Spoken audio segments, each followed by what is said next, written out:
रेवतीपुर से रामपुर बच्छलपुरा के बीच गंगा नदी पर बने पीपा पुल पर चलना इस समय बहुत ही खतरनाक हो गया है।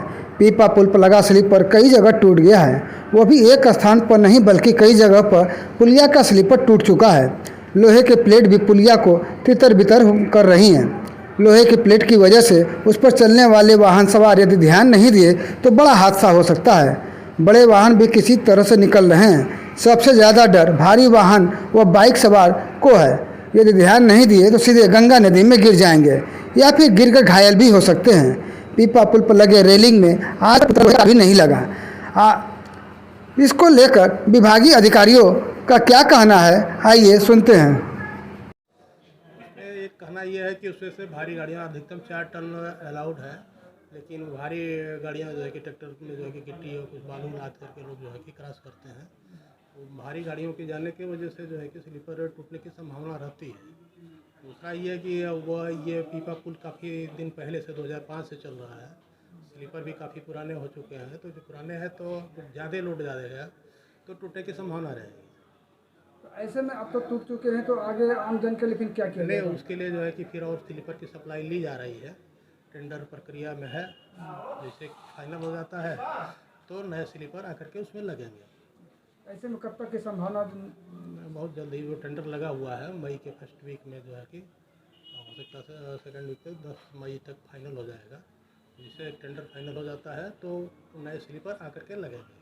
ऐसे में जो अभी आपने बताया है कि जो ओवरलोड गाड़ियां हैं, गिट्टी या बालू के जो गाड़ियां उस पर चल रहे हैं 4 टन से ऊपर के, तो उसको रोकने के लिए क्या कोई हाँ, उसके लिए जो है कि पुलिस प्रशासन को एप्लीकेशन पहले भी दिए जा चुके हैं कि जो भी अवैध लोग चलते हैं तो जैसे सूर्योदय से सूर्यास्त तक उस पर चलने का रहता है। जैसे सूर्यास्त के बाद में रात में भी लोग गाड़ियाँ क्रॉस करते हैं। इसकी वजह से और प्रॉब्लम रहती है, तो उसके लिए प्रशासन को पत्र लिखे जा चुके हैं और उस पर जल्दी कार्रवाई भी करेंगे लोग, आश्वासन दिया। भाई साहब नाम बताइए अपना गांव। हमारा नाम शुभ नाम आनंद राय है और कल मैं यहाँ मोहम्मदाबाद से आ रहा था पीपा पुल के रास्ते। जब पीपा पुल पर गया तो एक एक फुट का स्पेस करके ऊपर से चादर से केवल ढक दिया गया है। अगर कोई इंसान अगर उसको ध्यान से देखता है तो या तो अगर दिल का अगर हल्का मरीज होगा तो तुरंत हार्ट अटैक आ जाएगा, मर जाएगा, क्योंकि इतनी आपत्ति मतलब उस रास्ते पर मतलब इतना खतरनाक वो रास्ता हो गया है कि अगर गाड़ी भी जाती है चाहे कोई भी जाता है तो हमेशा खतरा बना हुआ है। नहीं तो आप एक आध बार जाके वहाँ मौके पर जाके देख लीजिए वहाँ की स्थिति क्या है। इसका जिम्मेदार जो इस पुल का ठेका लिया है, चाहे जो भी सरकार के हिसाब से जो पैसा उनको जो मिलता होगा इसके लिए अच्छा करने के लिए मिलता है, लेकिन यहाँ की स्थिति हमेशा ऐसी बनी होती है।